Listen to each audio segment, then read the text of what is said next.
गण्यम सकल गुण निधानम वानराणामधीशम रघुपति प्रिय भक्तम वात जातम नमामि। इस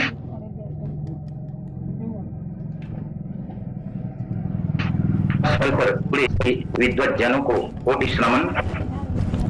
आइएगा दोहा क्रमांक 118 का उत्तर कांड, जिसमें ज्ञान दीपक प्रसंग के रूप में बाबा गोस्वामी जी तुलसीदास जी महाराज कहत कठिन समझत कठिन साधत कठिन विवेक कोई गुणाक्षर न्याय जो उन्हीं प्रत्युह अनेक।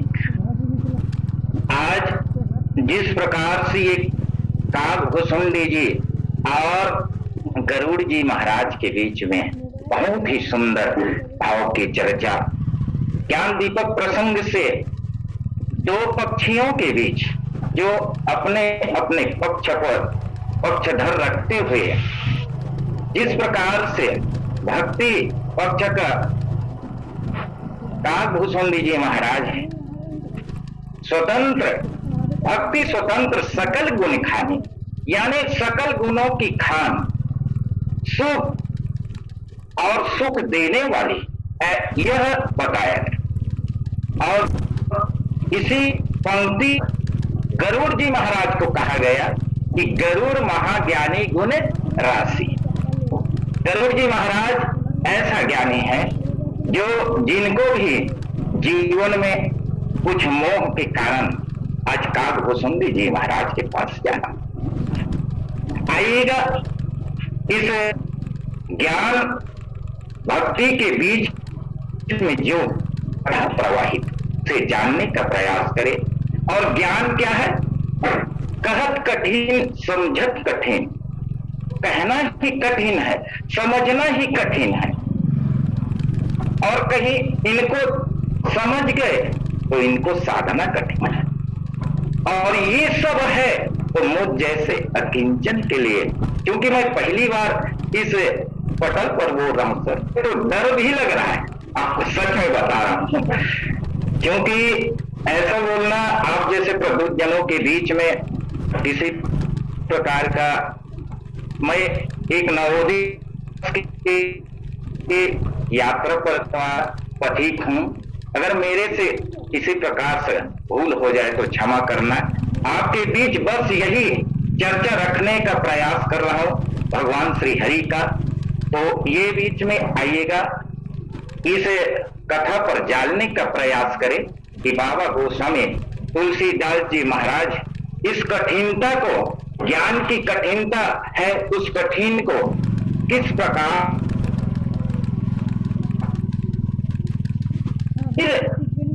मन जो है अहीर की दास के ही बन जाए तो मन जरी जाए। इस प्रकार से मैं इसको छत्तीसगढ़ी में बोल सकता हूं।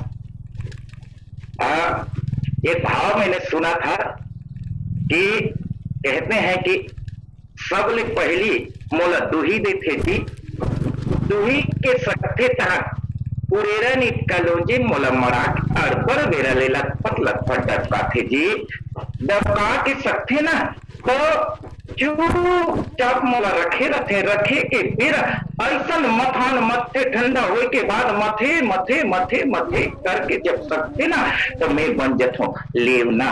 और लेवना जब बन जत हूँ तो लेवना के बाद ऐसे मोला फिर अग्नि में दबा करके अड़पर बेरा लेला तब दबकाथे जी दबा के सकता हूँ, तब मैं बन जत हूँ घी। और घी का उद्देश्य सार, यही ज्ञान की प्रथम परिभाषा।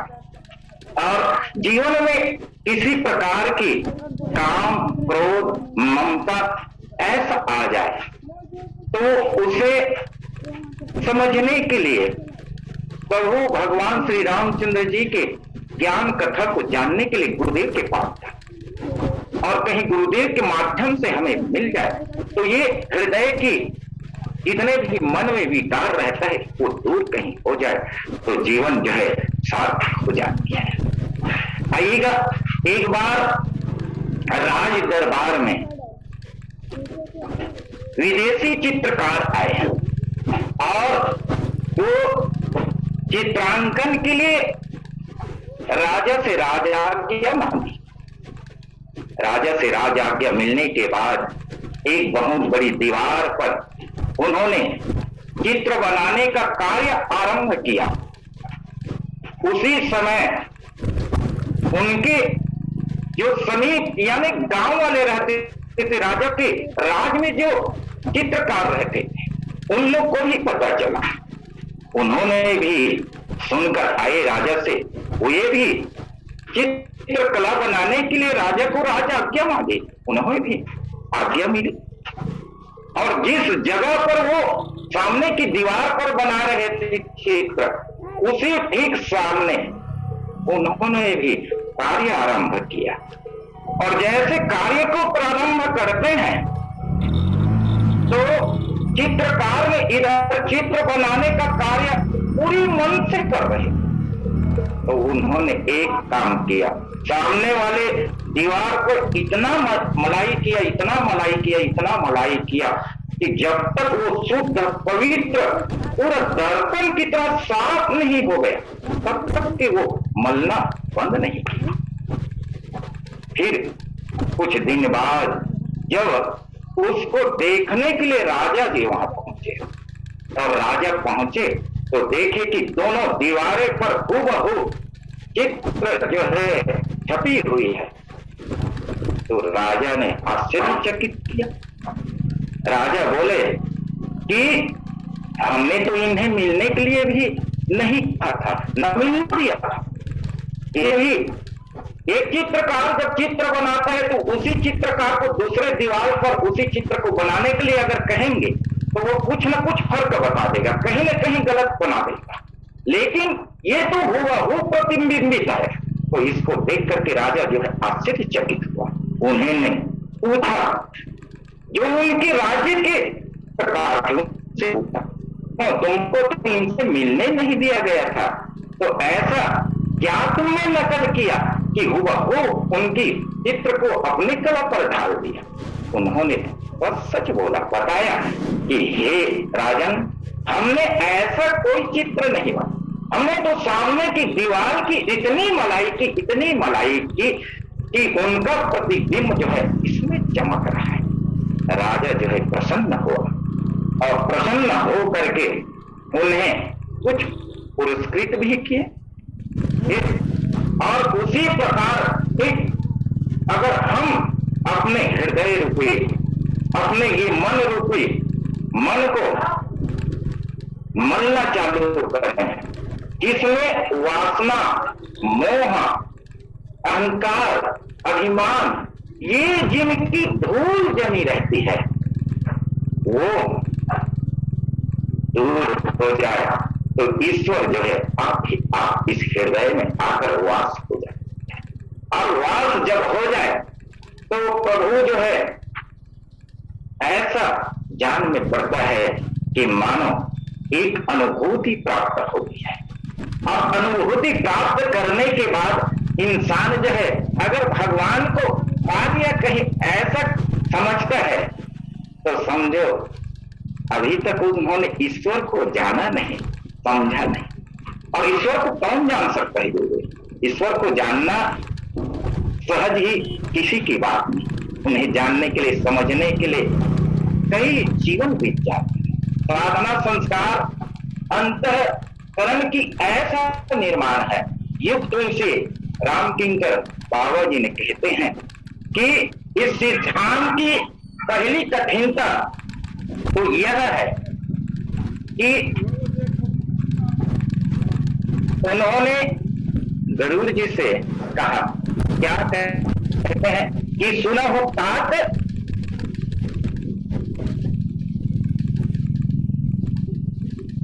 अखत कहानी, अखत यानी यह कहानी जो अकथनीय है, और फिर कहते हैं कि अकथनीय कहते हुए इसे कहानी भी कहते हैं, क्योंकि इसको ज्ञान को बोल पाना, कह पाना संभव बात नहीं। इसीलिए उन्होंने कहा कि यह अकथनीय है। और फिर कहते हैं कहानी भी है, दोनों के दृष्टिकोण से लेकर के चलें, और वह कहानी कल्पना प्रस्तुत होती है। जैसे काल्पनिक कोई एक कहानी बनाने के लिए उसे कल्पना करना पड़ता है, उसी प्रकार अगर हम ईश्वर को काल्पनिक कहने का भाव रखें, समझने का भाव रखें, तो उसे नहीं समझ पाएंगे, उसे जान नहीं पाएंगे। उसके पाप और घटनाएं सभी कल्पित होता है, और इस उद्देश्य से फर्क ऐसा है कि कहानी जो है हमें सोचने के लिए सर्वथा साधारणतया उन्हें मनोरंजन की दृष्टि से अगर ले सोचे तो उसे हम नहीं कर पाए, और साथ साथ सद्विचारों की सृष्टि करता है।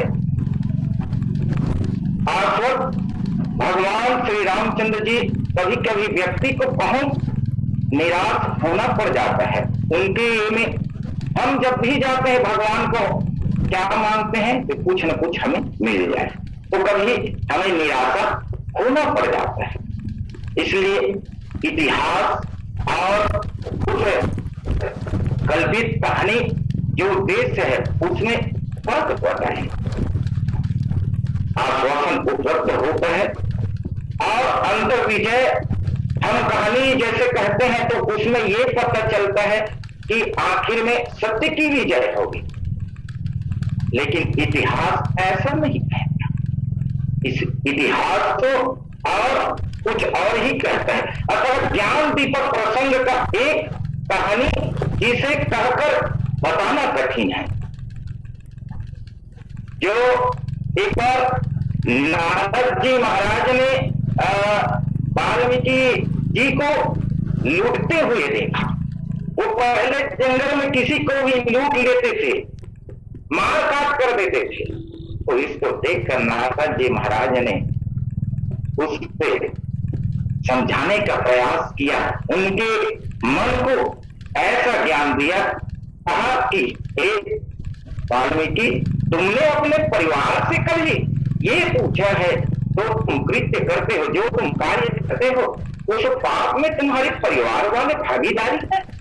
उन्होंने कहा कि हमने तो पूछा, तो पहले पूछ कर आ जा। और वास्तव में जब जाकर पूछे उनके परिवार से, उनके पत्नी से, उनके बच्चे से, तो उन्होंने कहा कि हम तो सिर्फ आपकी कमाई खाते हैं, और पिता कर्तव्य होता है कि बच्चों का लालन पालन का, उनको भोजन खिलाना आप कहां से लाते हैं? इनकी पाप की भागीदारी आप समझे, हम उसको रखने वाले नहीं हैं, हम अपने पास उस पाप को नहीं रखेंगे, नहीं लेंगे, तो आप रखें। लौट कर निराश होकर आए, और निराश होकर आकर के वास्तव में नारद जी महाराज को कहा, उन्होंने पूछा क्या कहा आपके परिवार वाले? उन्होंने कहा कि नहीं महाराज, हम आपके पाप को ग्रहण नहीं करेंगे, तो आपके क्या खाया, मैं क्या करूं गुरुदेव, मेरे लिए आप सद्मार्ग बताइए। तब नारद जी ने बताया कि तुम रात दिन राम राम रटा करना। तो वो राम राम कहते तो जरूर अपने मन, रखने का प्रयास करते, लेकिन उनसे निकलता मरा मरा, और मरा मरा करके नहीं निकलता। तो ये कहने का प्रयास तो किया, लेकिन कह नहीं पाए। और इसी तात्विक भाव से भगवान श्री रामचंद्र जी पुष्प वाटिका पर गए, और उसी समय सखियों के साथ मां सीता भी गौरी पूजन के लिए वाटिका पर प्रवेश। उसमें से एक सखी वहां से निकल करके वाटिका घूमने के लिए चली गई और उसी समय श्याम गौर दोनों भाई को देखकर वह जो है भाव विभल हो गई। उनके तेजस्वी रूप को देखकर, स्वरूप को देखकर वहां आंख जो है मानो उनकी मिलकी नहीं हो। वो जो है उनको देखने का तात्पर्य ये था कि उसको देखते रहे, वहां हिलने का नाम ही नहीं लेते, सोच रही थी, ऐसे ग्रहण करती रही, ऐसे ग्रहण करती रही। फिर वहां से आई और आकर के सखियों को भी उस बात को बताया, सखियों ने भी उसे छक्कर मार दिया। उनको लगता था कि हम उसे देख रहे हैं, समझ रहे हैं। इसी भाव को एक कवि ने ऐसा प्रस्तुत किया, क्या आप छठी नयनन छटे अधर रहे मुस्काए, छठी दृष्टि जा पर परी अंग अंग छक जाए। बहुत ही भाव से, क्योंकि उस सखी ने इस भाव को विवलता का कारण पूछा गया, तब उसने कहा कैसे बताऊं री सखी, जिसे मैंने देखा है, ये नयन तो देखा जरूर है, लेकिन इसके पास बोलने की मुंह नहीं है, वाणी नहीं है। और मैंने जो वाणी बोल सकता है उन्होंने उसे देखा ही नहीं। तो कहते हैं क्या, श्याम गौर की निकाहों बखानी, गिरा अनयन नयन बिनु पानी। तात्पर्य यह है कि ब्रह्म ज्ञान अवर्चनीय है, उसे बोलना कहना कठिन ही है, क्योंकि ये कहना ही कठिन, ये भाव ही कठिन है। कहत कठिन समझत कठिन साधत कठिन विवेक। संत कबीर ब्रह्म ज्ञान और डूबे रहते थे। एक भक्त ने जब प्रश्न किया कि हे प्रभु, हे गुरुदेव, आप रात दिन उस परमपिता परमेश्वर को जपते रहते हैं, कहते रहते हैं, अपने मन में आत्मभूति करते रहते हैं, तो हमें भी उस ज्ञान का वाचन करके बताइए। कहने का तात्पर्य, उसे पूछने का तात्पर्य यही था कि वो भी उसको जानने का प्रयास। तब गुरुदेव ने बताया कि मन मगन भया तो क्यों बोले, हल्की थी तब घड़ी, हल्की थी चढ़ी तराजू, पूरी भया तो क्यों तोले, हंसा पाए पान सरोवर ताल तलैया क्यों डोले। जिस प्रकार से हंस को कहीं मान सरोवर मिल जाए और वो कहीं तालाब पर कोई कहता है कि वहां जाइए, तो हंस कहीं तालाब पर जाने वाला नहीं है, वो तो उनकी मन मस्तिष्क जो है वो सरोवर में डूबने के लिए जाए, और सरोवर में डूबने के बाद और कोई ऐसा इच्छा नहीं रह जाता। और हीरा पाए गांठ गठिया बार बार वाको क्यों खोले, तेरा साहिब है घट भीतर बाहर नयन क्यों खोले, कहे कबीर सुनो भाई साधो साहब मिल गयो दिल डोले, मन मगन भया तो क्यों बोले।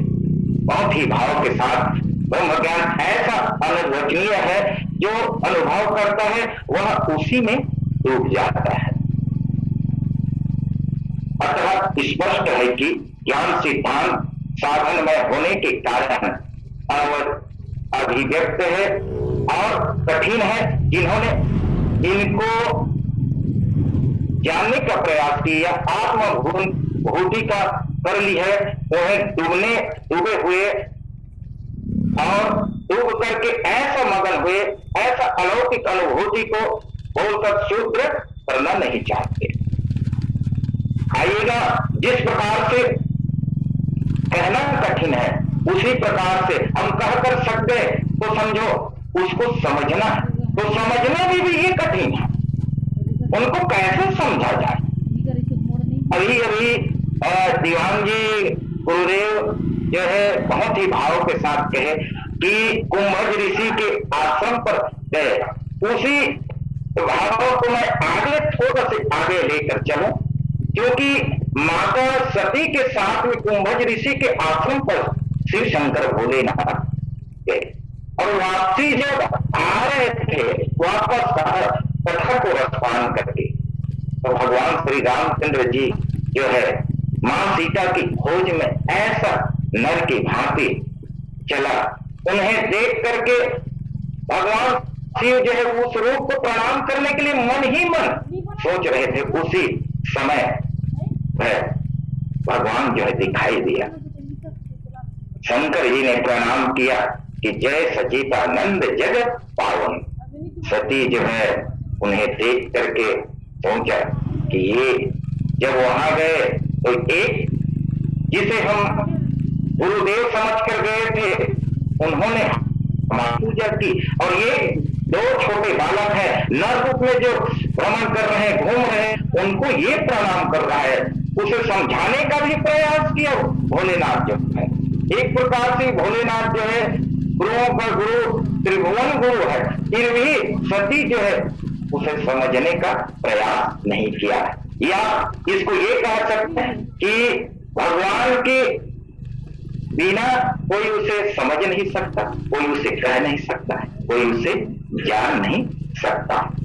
इसी भाव के साथ आइएगा आगे बढ़ते हैं कि इस सिद्धांत को समझना ही कठिन है।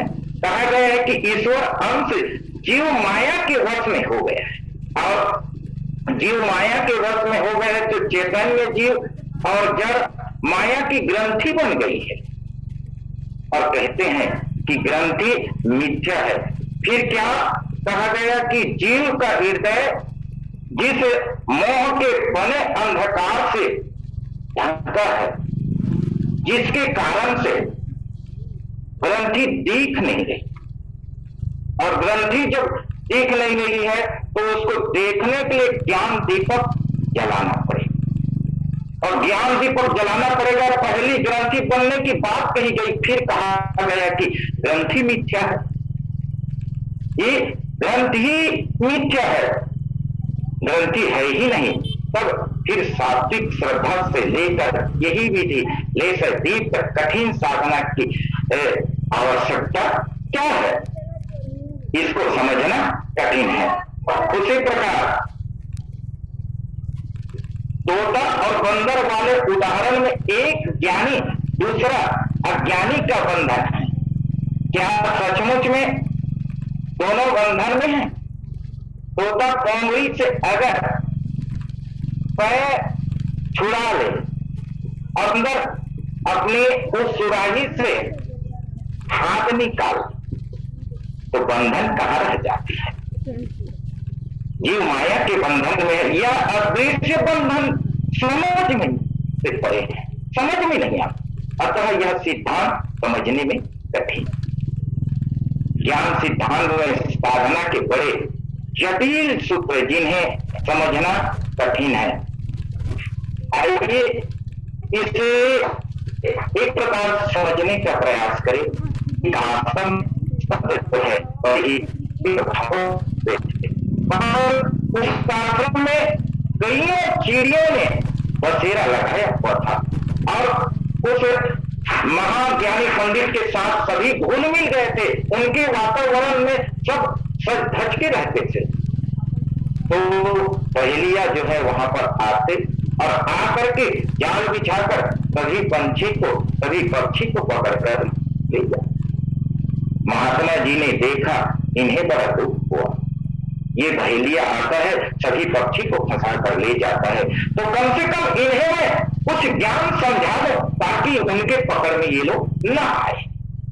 और कहने लगा, सभी पक्षी को बुला करके कहा कि मेरे जो मंत्र दे रहा हूं उस सभी याद करो, सभी उस पहेलिया के जाने में फंसोगे। कहा क्या? पहेलिया आता है, जाल फैलाता है, पानी डालता है, हम नहीं फंसेंगे। या सभी को कराया, सबने एक साथ बोले, सबने बोले पहेलिया आता है, जाल फैलाता है, दाना डालता है, हम नहीं फंसे।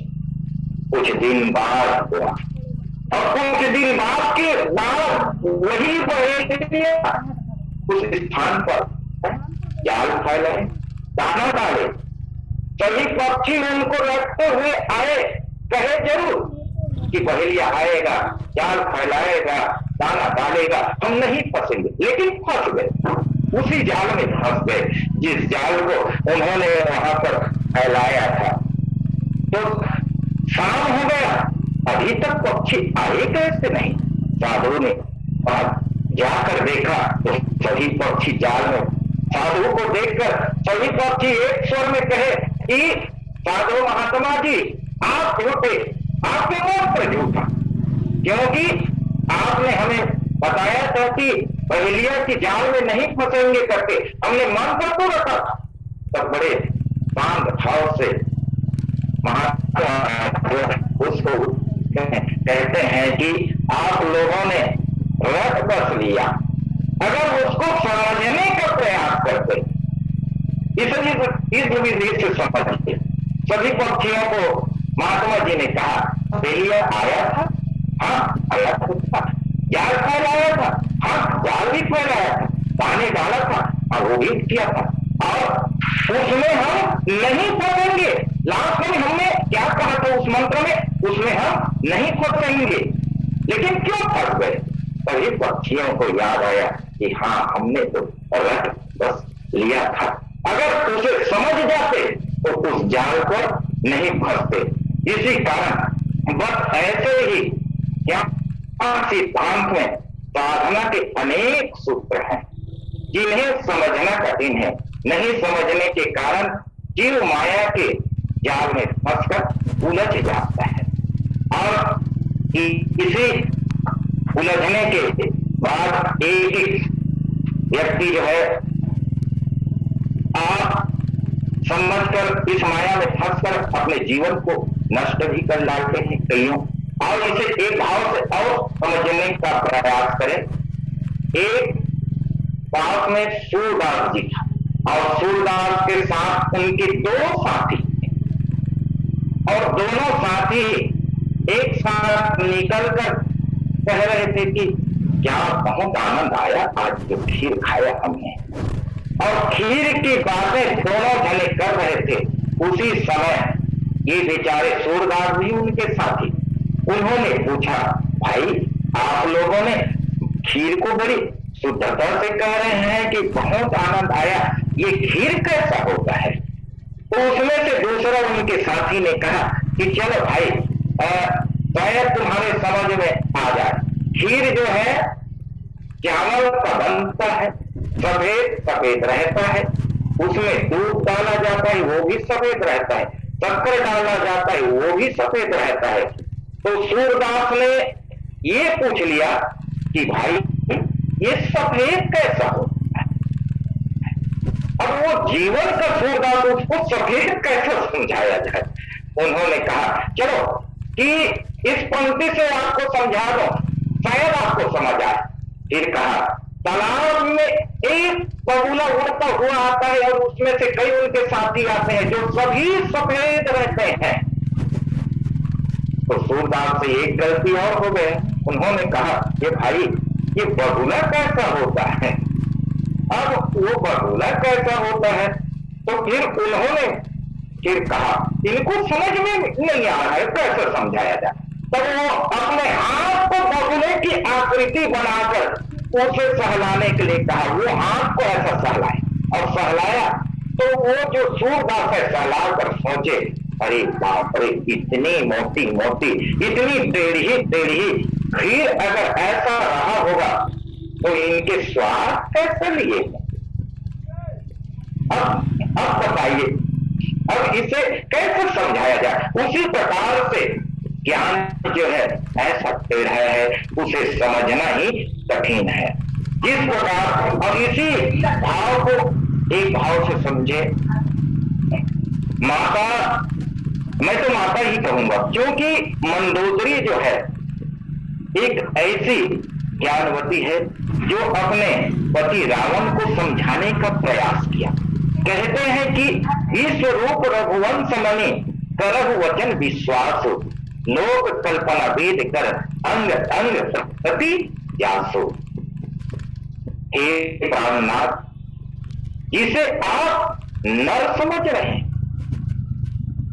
जिसे आप सहज में मानव समझ रहे हैं, वह मानव नहीं। ये विश्व जो है, ये विश्व जो है उसी के अंतःकरण में समाया हुआ है, वह मानव नहीं। वह तो परमपिता परमेश्वर है, सचिदानंद घनश्याम है, कहने का प्रयास। लेकिन लंकापति रावण जो है उसे न समझकर कुछ और समझ कहते हैं कि हे रानी, तुमने जिस भाव से मुझे समझाने का प्रयास कर रहे हो, और क्यों न हो तुम ऐसे ज्ञानी महापंडित के जो धर्मपत्नी, तुम्हारे पास विद्वता होनी ही चाहिए, तुम्हारे पास मेरा गुण पंडिताई तुम्हारे साथ भी है। और पति व्रता नारी जो है, पति का नाम न लेकर किसी और विषय वस्तु का नाम लेकर समझाने का प्रयास करते हैं, उसी प्रकार तुम भी मुझे समझाने का प्रयास कर रही हो। उस राम के बहाने तो अपने पति राम को ऐसा प्रभुता दे रही हो। क्या नहीं है मुझ में? मैंने पूरे विश्व को जीत लिया है, सभी मेरे हाथों पर, मेरी मुट्ठी पर, मेरे इशारों पर सभी चलते हैं। इस प्रकार से रावण जो है अपने प्रभुता का बखान करने लगा, और जब अपने प्रभुता का बखान करने लगा तब मंदोदरी मैया जो है समझ गई कि यह जो है उस भगवान की कालवश हो जाने के कारण इन्हें समझ में नहीं आ रहा है। बस इसी भाव से वो जो है प्रयास तो करते हैं, तो इसे समझना बहुत ही कठिन है, और मोह को समझ पाना हम जैसे छोटे मानव के लिए और उस परमपिता परमेश्वर की कथा को कहने के लिए महा ही कठिन है। और इस भाव से आइएगा, इसमें जुड़ा है साधक कठिन विवेक। उस विवेक के साथ, साधना के साथ विवेक जुड़ा गया है, क्योंकि साधना संलग्न वो अपनी सफलता का अहंकार हो सकता है। इसके वचना चाहिए। श्रीमद् भागवत में राजा बेन की कथा प्रसिद्ध है।